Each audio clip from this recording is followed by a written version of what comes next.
episódio do MakerCast, o primeiro podcast construído na periferia da Amazônia, de lixo tecnológico e quase que inteiramente de protagonismo juvenil. E hoje estamos aqui no FluiSol, um evento latino-americano que está acontecendo aqui na IFPA, de Ananindeua. E hoje estamos aqui com o João, um aluno do segundo ano e campeão no projeto de neurociência, né? Sim, exatamente. Projeto de neurociência. E ele passou, né, gente, lá na UFPA. Além de tudo, monitor aqui do FluiSol. Isso, vai ressaltar. E, gente, uma notícia.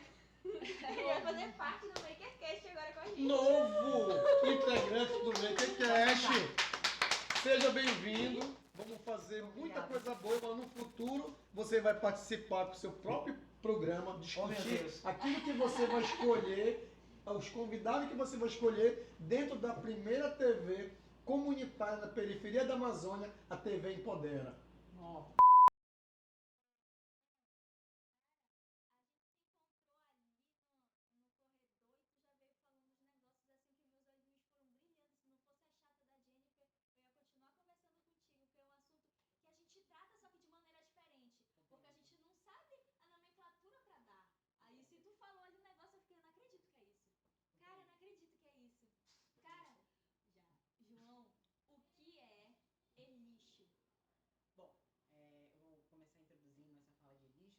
Eu tive aula, sou do informática, né?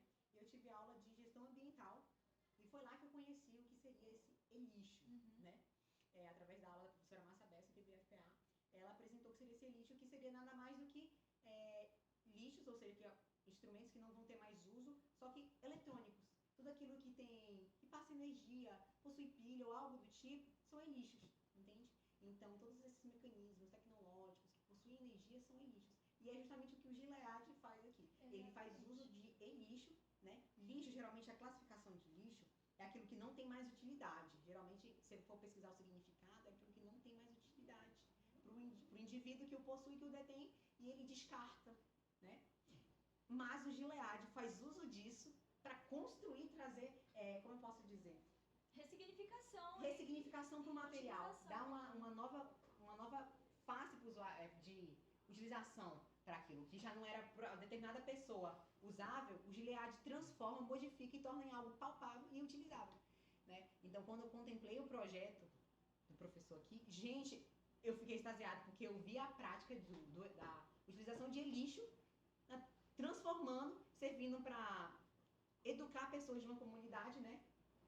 Trazer ensino, que é através da robótica, e eu fiquei maravilhada. Pegou o lixo, transformou em instrumento de metodologia para a robótica.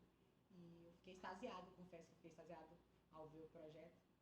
E acho que eu acredito que eu respondi a sua pergunta, né? Respondeu, super. Tão bonito ele falando, né, gente? É interessante que eu me contemplo assim, que a gente fala em robótica inclusiva sustentável. Ontem nós estávamos lá no programa Sem Censura, né, na TV Cultura, e ela fez uma pergunta para mim, como explicar, né, a robótica, por que robótica inclusiva sustentável? Você falou tudo, né, com outras palavras, porque muita gente no Brasil começou a fazer robótica, beleza, mas uma montadora que gera lucro, que contrata pessoas, que vem de outro país, ou que seja brasileira, que faz robótica, é uma empresa para vender um carro, para vender um caminhão, aqueles robô autônomo, né? Pega uma peça, aquelas montadoras, você já deve ter visto vídeos e tal, filmes. O que acontece? Uma universidade, ela tem recursos, pode ser poucos, mas tem. De fato. Aí, quando você pega uma instituição como o Gilead, que são jovens de periferia, de escola pública, né, que faz a robótica, ela se torna única, que é uma robótica inclusiva, a gente está incluindo, foi aquele que você foi lá e viu em loco. Um espaço dentro de uma comunidade periférica na Amazônia, né, que a gente tem que pregar isso, nós somos Amazônida, nós somos Amazônia, inclusiva e sustentável. Olha aqui esse estúdio aqui. A gente trouxe, não foi 100% nosso estúdio, né? Mas a gente conseguiu trazer uma parte dele. Recuperado, uma televisão recuperada, um notebook usado pelo nosso técnico Igor recuperado, né? Teclado, mouse, uma mesa de placas eletrônicas, um computador. Essa logo está saindo aqui do computador, está funcionando. Aqui o cooler girando aqui, cadê o cooler? Aí, ó. Tá aqui o memória, tá aqui os periféricos. Então, você falou do Elixo, é bem interessante que os americanos, né, uma linguagem inglesa, né? Sim. Porque, então a gente usa o eletrônico, a gente usa o tecnológico e usa o Elixo. Então, lixo eletrônico, lixo tecnológico e Elixo. Para a significação de resíduo eletrônico. Para a significação de tudo aquilo que é com pilha ou elétrico. Alguns são domésticos, por exemplo, lixo eletrônico, o que usa muito em casa, aqueles fornos, micro-ondas, é um equipamento eletrônico, é um lixo. Essas Wi-Fi, né, também não é só que nossos ouvintes que estão nos ouvindo, que não seja só esse material de informática em si, Sim. mas o que tem é eletrônico também é lixo, é eletrônico. É possível você consertar, é possível tirar alguns componentes que nós estamos vendo aqui para reutilizar. Mas eu queria entrar num assunto também interessante que você nos falou antes do nosso bate-papo aqui, é sobre o prêmio. Nós lá no Gilead nós vamos fazer, querer não é poder, já dizia minha avó, nós vamos fazer então com o planejamento, já tem a estrutura para a gente colocar o projeto em evidência, a TV Empodera. O que é a TV Empodera? O podcast já é um produto da periferia que está nas redes sociais, que as moças aqui que você conhece, o rapaz tá, de periferia fazem. Só que a gente quer aumentar essa ênfase de conteúdo. A gente faz um conteúdo, tá bom, tá legal, precisa melhorar, não precisa, mas nós precisamos de outros conteúdos. Aí o que acontece? Essa TV Empodera vai levar dentro de uma aba lá, dentro do link, outros produtos feitos também pela juventude, certo? O que acontece? Dentro desse produto, a gente quer falar sobre prodígios que nem você, pessoas que ganharam prêmios, pessoas que participaram de evento internacional, que saíram daqui para disputar jiu-jitsu, karatê, balé ou música, porque além de ser difícil conseguir incentivo financeiro para ir, Luciano, você ganha um prêmio. Para receber um lugar, você não tem nem dinheiro da passagem. Tem pessoas que ganham aqui a faixa de karatê ou de jiu-jitsu para ganhar algum prêmio internacional. Aí tu vê eles aí na rede social, pessoas pedindo em praça pública. Tinha uma menina aqui da Cidade Nova, que estava em determinado local, que eu estava lanchando, ela pedindo ajuda para ir para fora e disputar um campeonato. Até na vaquinha. Exatamente. Aí o que acontece? Nós temos que dar oportunidade para essas pessoas falarem desses prêmios. Então, você me falando desse prêmio, eu estou muito feliz, né? E eu queria que você me falasse como foi que você participou dele, o que você apresentou, né? E como você está se sentindo depois desse prêmio. Bom, minha caminhada com neurociência foi bem recente. Uma professora minha, ela tinha introduzido alguns conceitos de neuro para mim, né? Ela sempre fala assim, vai estudar neurociência, né? Pra você começar a entender a plasticidade do cérebro. Eu falo assim, tá bom, eu vou. Algum momento da minha vida eu vou. Aí, um belo dia, um professor de biologia aqui do campus enviou um link de uma Olimpíada, que outrora eu falava assim, eu não vou participar dessa Olimpíada, neurociência, como é que eu vou estudar para isso? Não, vou pegar matemática, vou pegar história, vou pegar biologia e vou para essas Olimpíadas. Para de neurociência eu não vou. Eu comentava com a minha amiga que foi inclusive lá no Gilead, ela é super minha amiga. Eu e ela somos sombras. Coexistimos no mesmo lugar, todo momento. Agora ela não pode estar presente e sinto falta dela agora. E eu falei pra ela, eu não vou participar de neurociência, não vou. Aí o professor enviou. E eu tinha vindo de uma de biologia, passada na primeira fase de biologia, e o professor enviou de neuro. Eu falei assim, mano, eu já tô no embalo, eu vou continuar. Vou pra de neuro também. Faltava 2 dias pra encerrar a inscrição. Corri atrás da papelada, busquei minha mãe para assinar, assinei, fiz a digitalização, me inscrevi, li o edital de cabo a rabo, né? Expressão coloquial. E me inscrevi e fui. Comecei a estudar. Aí eu falei assim, mãe, vai ter aulas lá na UFPA, eu queria muito ir. Aí ela falou assim, você não vai. Lá no Bamar, como é que você vai lá? Aí eu, gente, mas se eu não for pra aula, eu vou ter que estudar em casa. Os mecanismos que eu estiver. Que eles me proporcionaram, porque eles também disponibilizavam aulas no YouTube, né? Mas presencialmente, com usufruindo do laboratório do FPA, É muito né? diferente. Vendo lâminas histológicas, essas coisas. Sabe, o clima lá é diferente, entende? Do que eu em casa, sozinho, estudando, né? Sem auxílio de uma pessoa pra mim estar indagando, falando, não, o que é isso? Eu não entendi. Reitera, entendeu? Aí eu fiquei em casa, estudei, primeira fase veio. Eu me lembro que antes da primeira fase eu acordei de madrugada. Eu falei assim, Senhor, preciso ver histologia, anatomia, e é muita coisa, me ajuda. E eu comecei de 2. E fui, parei. Aí eu descansei de 7 a 8. Aí eu apaguei, 7h30, acordei 8 horas, eu precisava sair para um compromisso na minha igreja. Fui, saí, voltei 11 horas. Eu falei assim, meu Deus, e a prova 2 horas. Eu falei assim, eu tenho que comer, eu tenho que revisar. Fui, comi, revisei. Quando chegou na prova, fiz a prova, fiquei feliz porque eu consegui entender a prova, consegui fazer a prova. Eu não tava aquém, não tava, tipo, perdido, no meio do tiroteio, assim, pra onde eu corro. Eu sabia o caminho. E veio o primeiro resultado. Fiquei muito feliz, porque eu falei assim, nossa, consegui passar, sabe? Fiquei muito feliz. Aí veio na segunda fase oral e ligando a câmera. E eu assim na câmera, né? Botei a mão aqui na frente e a pessoa lá, eu com o telefone, foi no domingo de Páscoa, tá? A minha família Nesse toda. agora? Nesse, a minha família toda saiu pro Foi shopping. recente. Foi. Que A minha legal. família toda saiu pro shopping e eu fiquei em casa aguardando dar 2 horas pra uma prova oral com 10 perguntas de neurociência. Eu falei assim, mãe, eu preciso ir pro shopping, eu não faço a prova, já passei da primeira. Vamos pro shopping, né? Gente, numa Páscoa. Pra sair, pra ficar com a família, né? Esse momento familiar, assim, né? Comemorar. Aí, mamãe, não, você vai ficar. Aí eu, oh meu Deus, vou ter que ficar. E fiquei.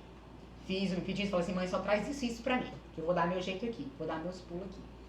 Dei meus pulos aqui, ela trouxe, aí eu fiz a prova, tudo bem. Falei assim, passo não, tá fora de cogitação. Quando eu saí da prova, eu nem lembrava das perguntas que me fizeram, eu tava muito nervoso, 1 minuto pra responder cada pergunta. Oh, meu Deus. Eu fiquei perplexo quando a mulher começou a perguntar, isso. Tipo, muito rápido, eu tô falando mais rápido, tipo, eu falei mais rápido do que eu tô falando aqui. Eu já costumo falar rápido, mas naquele momento eu precisei falar de uma maneira muito mais rápida. Explicar muito rápido, 1 minuto, gente, 1 minuto não tem condições. Aí eu expliquei lá e falei assim, passa não, mãe, sinto muito, eu não passo nessa daí não. Me passou. Não passo. Aí quando eu vi, no dia que ia sair o resultado, a pessoa me liga e fala assim, de que escola você é? Aí eu falei assim, Pra que querem saber minha escola? por que querem saber a minha escola? Querem fazer um certificado, mas é só por, tipo assim, uma missão honrosa, né? Passou da primeira fase, foi na segunda, neurociência, né? Não é uma matéria comumente estudada nas escolas. Acho que é isso. Aí eu falei assim, Instituto Federal, IFPA. Aí 7 horas saiu o resultado. Aí eu aguardei até 7 horas. Quando saiu 7 horas o resultado do meu e-mail, eu falei assim, eu não passei, eu vou abrir aqui já ciente pra mim não entrar assim, em criar expectativas para ser frustradas.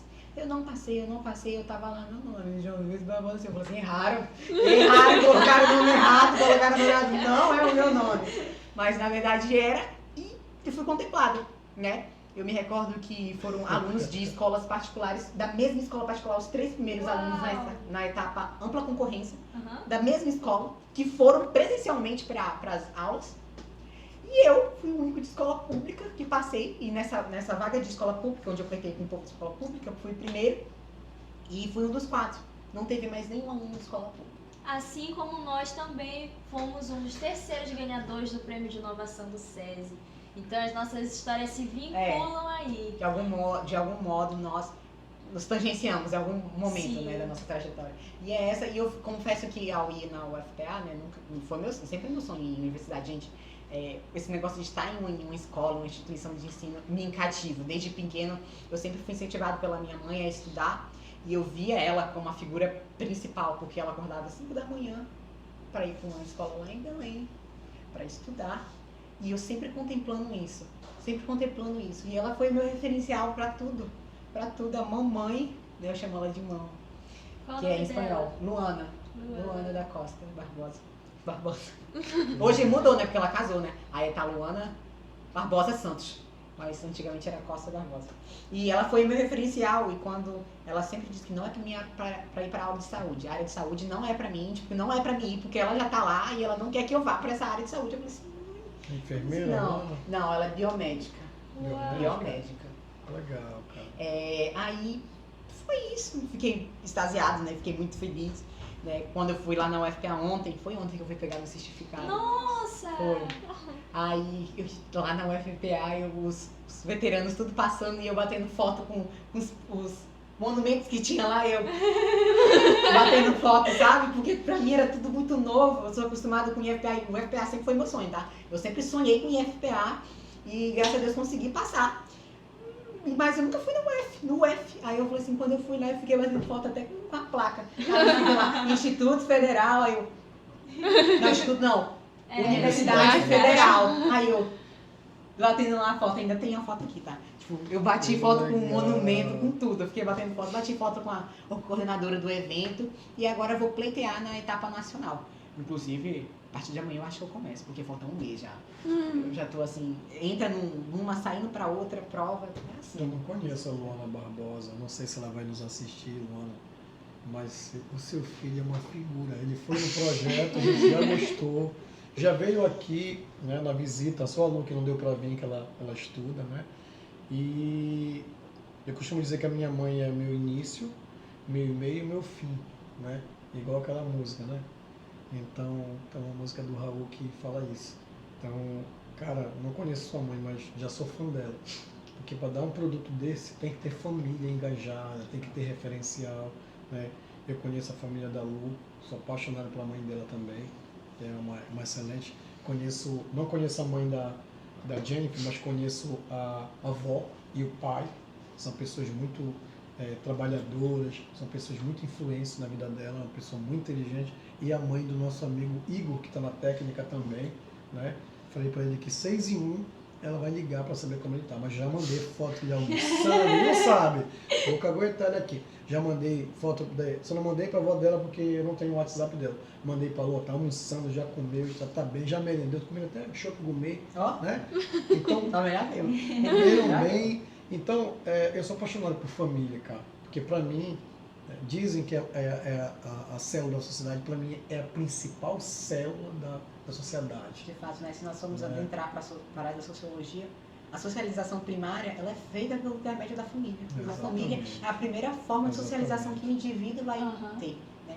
Ele vai começar a adquirir, assimilar ideias de pertencimento de uma comunidade, de um grupo, através da família. A família Agora a gente vai entrar num ponto polêmico aqui. Meu Deus. Muito polêmico. Se o Igor quiser participar de lá, que eu quero fazer essa galera participar lá de uma roda de conversa lá. Você falou num ponto que eu sou de uma geração diferente da de vocês, mas eu estou vivendo isso e eu sou muito feliz porque você agora e eles três me proporcionam isso. Porque, por exemplo, o pai da Lu não está vivendo isso. O pai dela não está vivendo isso. O pai do Igor não está vivendo isso. Não sei se o teu pai vive, mas eu estou vivendo esse momento tecnológico, inteligência artificial, Arduino, essas paradas aí. Então eu aprendo, né? Eu melhoro a minha vida. Então eu sou privilegiado de estar dentro. Aí tu tocou num assunto para mim que está me incomodando. O Estado colocar cerca eletrônica, detector de metal, né? Fazendo um muro de 5 metros de escola, contratando empresas armadas para tomar conta de escola, que para mim, é minha fala, eu queria ouvir de vocês, se não é uma questão de concordar ou não concordar. Eu sei que é um problema, eu sei que todo problema tem que ter o quê? Solução. Mas, ao meu ver, não tem ninguém que vai me provar que a solução é a coerção. Compreendo. A minha solução é outra. Então, penso diferente em cima dessa questão família. Então eu gostaria de ouvir vocês, né? Qual seria essa solução para resolver esse problema que está acontecendo nas escolas, esses fake news, essas armas, essas pessoas montando equipes em rede social, tudo que vocês estão vendo aí em jornal e em rede social, qual seria a solução que não seria essa que eu falei agora? Compreendo. Né?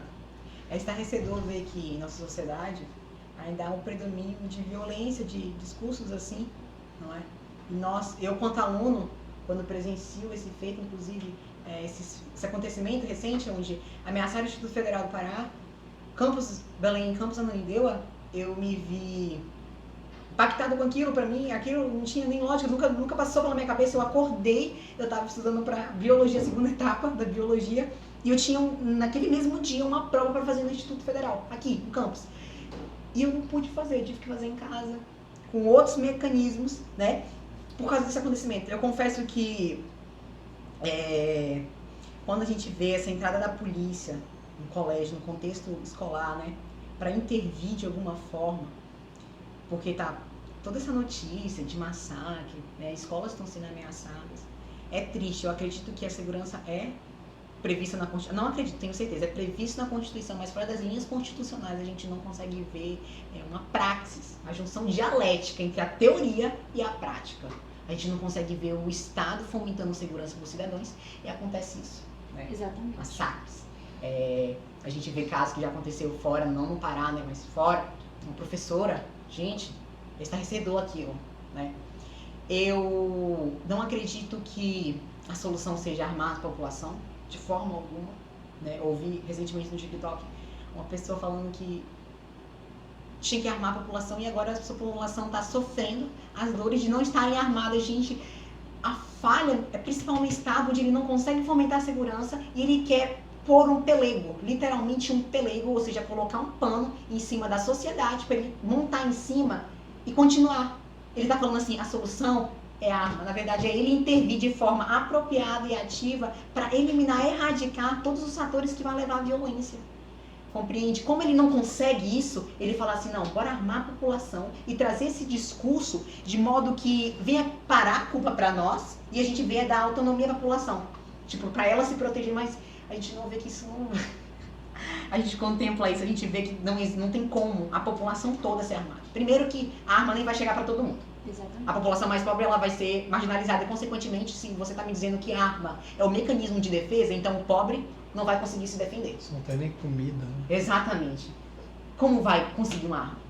Aí, outro meio, somente aqueles que possuem alto poder aquisitivo vai conseguir arma, vai conseguir a posse legal da arma. Aí depois, o que eles vão fazer? Se entrar em uma discussão, quem me garante? Gente, não tem condições isso. Pra mim... nós já vimos hoje em dia o que acontece quando uma pessoa tá com uma faca. Exatamente. Imagina com uma arma. Eu acredito que a proteção, a forma em que a polícia protege, eu não estou falando dela intervir ativamente dentro do colégio, mas ela dá essa segurança, ter segurança nas escolas, segurança. Na escola não precisa ser a polícia militar, não precisa ser o exército, não precisa ser a marinha, juntar para proteger uma escola, não, mas ter segurança, ter um guarda, de modo a não deixar que pessoas entrem de forma, por exemplo, entrar de qualquer modo. Ah, eu não sou conhecida aqui do colégio, eu entrei e saí sem ninguém me falar assim, como é seu nome, você estuda aqui? Eu acho isso um pouco perigoso, eu acho perigoso, né?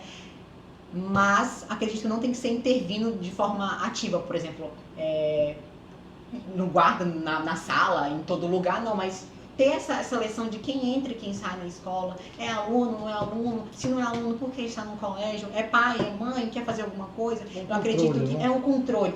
Eu não, tipo assim, porque eu acredito que se deixar livre, tudo livre, não tem como, não tem como.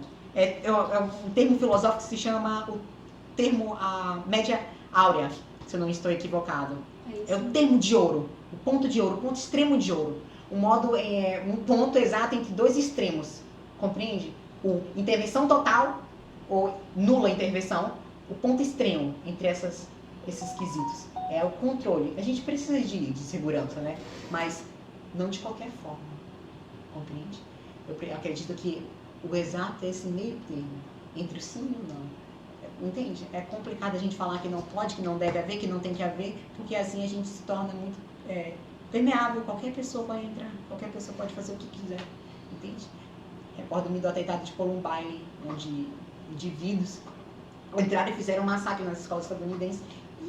E eu assisti um filme que eu chorei, porque teve fatos verídicos de uma menina que morreu assassinada por esses alunos, compreende? Então acredito que tem que ter essa segurança e, acima de tudo, principalmente o senhor freiriano, né? Acredito que a educação ela transforma. Lembrou, né? Lembrei. Acredito que a educação transforma. E o principal fator é que deve sim ser fomentado nas escolas, como ele Freire escreveu na sua obra Pedagogia da Autonomia, se eu não estou equivocado. Exatamente. Ele falou que a escola deve formar um cidadão de forma integral, para além do conhecimento do meio técnico-científico. Exatamente. Ela deve formar São o cidadão em todos. A gente Exatamente. se preocupa, eu falei no programa ontem da Vanessa, a gente se preocupa com a questão tecnológica, democratização.